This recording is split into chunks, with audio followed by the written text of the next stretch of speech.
Cuando pensamos en la historia de la Navidad, nuestra mente suele irse directa a un pesebre. Pero, ¿y si te digo que la historia real empieza mucho, mucho antes? El Evangelio de Juan nos lanza al vacío de la eternidad antes de que el tiempo existiera. Nos presenta la encarnación no como un evento más, sino como el mismísimo eje sobre el que gira toda la historia del cosmos. Vamos a ver por qué esto lo cambia absolutamente todo. Mirad, esta frase de J. Packer es simplemente genial. Capta a la perfección la doble maravilla de la que vamos a hablar. Por un lado, el misterio de que Dios se haga uno de nosotros. Y por otro, el increíble misterio de que en nosotros podamos llegar a ser hijos de Dios. Esta idea es el motor que lo impulsa todo. Bien, aquí tenemos nuestra hoja de ruta.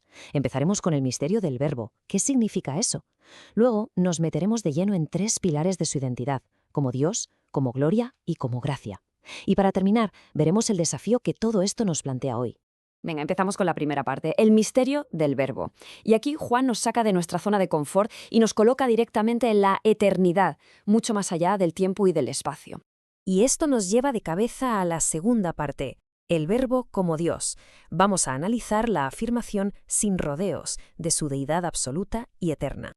A ver, desglosemos esta joya, porque cada palabra pesa. Primero, en el principio era el Verbo. Ojo, no dice fue creado, sino que cuando el principio arrancó, él ya era, ya estaba allí. Segundo, el Verbo era con Dios. Esto nos habla de una relación, de una distinción. Son 2 personas distintas. Y el remate final, para que no quede ni la más mínima duda. Y el Verbo era Dios. Afirma que comparte la misma esencia divina.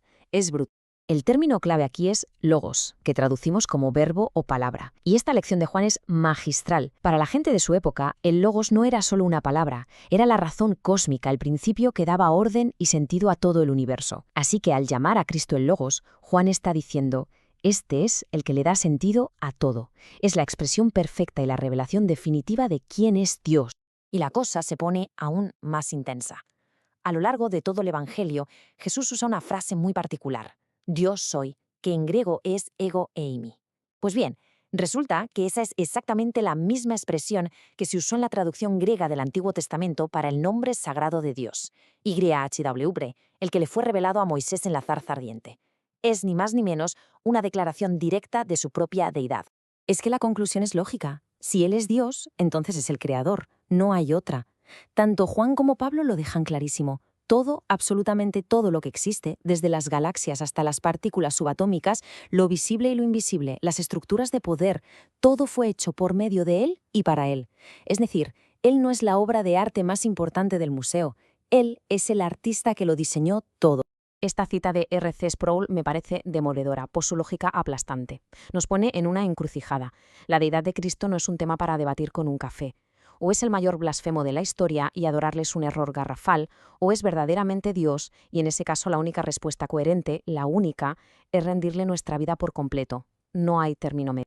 Bueno, hemos establecido quién es el Verbo. Pasamos ahora a la tercera parte, el Verbo como gloria. Vamos a ver cómo esa majestad infinita, ese Dios invisible, de repente se hizo visible. Y aquí está el corazón del asunto. El Logos eterno, el creador del universo, se hizo carne. Se hizo uno de nosotros. Y lo más fascinante es que la palabra griega original para habitó es eskenou, que significa literalmente plantó su tienda de campaña. Es un eco clarísimo del tabernáculo del desierto, donde la presencia de Dios acampaba en medio de su pueblo. Pero ahora esa presencia ya no está en una tienda, ahora tiene un rostro.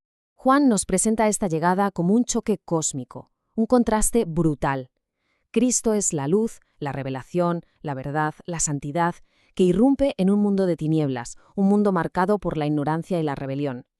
Pero la gran afirmación, la gran noticia del Evangelio es que las tinieblas, por muy densas que fueran, no pudieron con esa luz, no la pudieron apagar.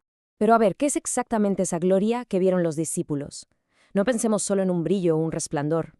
La palabra hebrea, kaboth, significa peso, sustancia, esencia, y la griega, doxa, es resplandor o esplendor. Si juntamos las dos ideas tenemos la imagen perfecta. La gloria de Dios es el peso, la sustancia de todo lo que Él es, hecha visible y radiante. ¿Y cómo se manifestó esa gloria en el día a día? Porque Jesús no iba por la calle brillando constantemente, pues la vieron en su carácter perfecto, en su poder para calmar una tormenta con una palabra, en su amor y su misericordia que rompían todos los esquemas, en esa mezcla perfecta de gracia y verdad. Sus milagros, en realidad, eran pequeñas ventanas a través de las cuales se colaba el resplandor de su gloria divina. Llegamos a la cuarta parte, y quizá al aspecto más personal, más cercano de todo esto, el Verbo como gracia. O sea, el regalo increíble de la adopción. Aquí vemos una tensión que te deja sin aliento. Primero, la tragedia. Vino a su propia casa, a su mundo, y la mayoría no le reconoció. Le rechazaron. Pero luego viene la promesa más asombrosa que se pueda imaginar. A todos los que sí le recibieron, a los que creyeron en su nombre, les dio potestad. Ojo que esa palabra significa el derecho legal, la autoridad, de convertirse en hijos de Dios. Y es que esto va mucho más allá de un simple perdón. Es tal y como dice Packer. La adopción es el privilegio más alto. Pensemos en esto. Una cosa es que un juez perdone a un criminal y lo deje libre. Otra cosa muy, muy distinta es que ese mismo juez se lo lleve a su casa, le dé su apellido y lo haga su heredero. Pues eso es la adopción que nos ofrece el Evangelio. Pero, un momento, ¿de dónde sale esa fe para recibirle? ¿Cómo nace? Juan aquí es increíblemente específico y tajante. Nos dice que este nuevo nacimiento para ser hijos de Dios no viene de la sangre, o sea, no se hereda, no viene de la voluntad de la carne, no es por nuestro propio esfuerzo, y no viene de la voluntad de varón, nadie puede decidirlo por nosotros. El origen es uno y solo uno, es un acto soberano de Dios. Y con todo esto sobre la mesa, llegamos a la parte final, el desafío del Verbo.